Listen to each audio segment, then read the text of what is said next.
Let's talk about wide receiver for the Houston Texans, Tank Dell.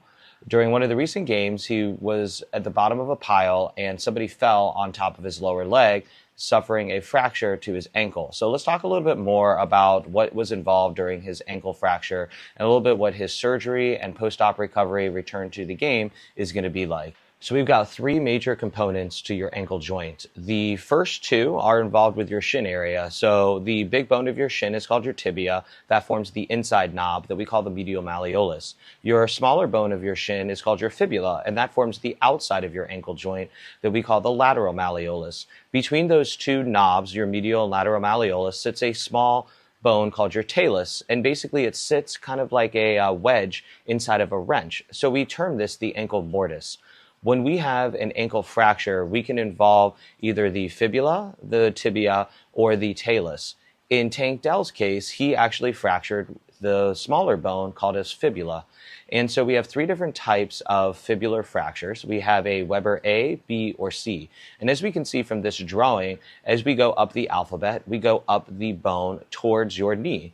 And so typically Weber A and sometimes Weber B are able to be managed without surgery.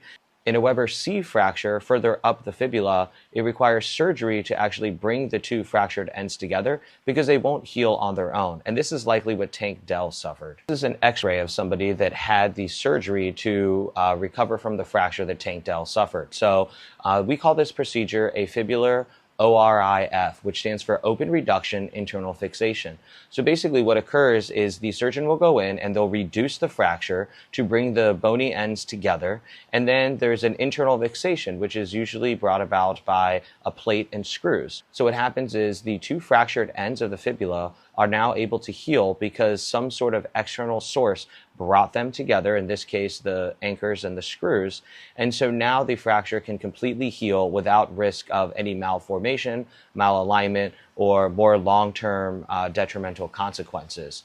So typically after this type of procedure is performed, the athlete is placed in a cast and then a walking boot just to help to protect the hardware. What we don't want to have happen is for the hardware to shift. So as soon as the screws are placed and the plate is placed as well, your body will form bone around that area. And that bone will basically act like a biological cement to keep all that hardware in place. We need to make sure that we don't jostle that by transitioning movements and weight bearing too quickly. So depending on the extent of the fracture and how much hardware was required to stabilize the injury, the athlete's typically placed in a limited weight-bearing capacity for up to about 8 weeks. And then after that, transition to a walking boot that looks like a big ski boot. And that's just to further help the healing process as well.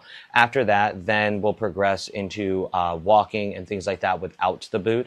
However, given the amount of immobilization and protective weight-bearing required, the ankle can become really, really stiff. And the bottom of your foot also has a lot of gripper muscles. It has a lot of stabilizer muscles for your foot and ankle as well. And all of those will atrophy slightly during the post-operative recovery process. So it's part of our job to improve ankle and big toe mobility to help with just walking, but then also to help with running. And so when you run, you need to have a little bit of a knee over toe position, not as much necessarily as the knee over toe guy that we've heard so much about on Instagram, but there is a predominant amount of ankle mobility that's required to run, cut, pivot, and do some of the other things that Tank Dell is going to need to do out on the football field. So really he's looking at probably about a 3 to 4 month recovery at minimum. So that's likely going to put him in the off season. So during the off season, he's going to really focus on getting his cardio engine back, getting his footwork back, getting his confidence back, and just increasing his strength. So he'll probably be out for the rest of this season.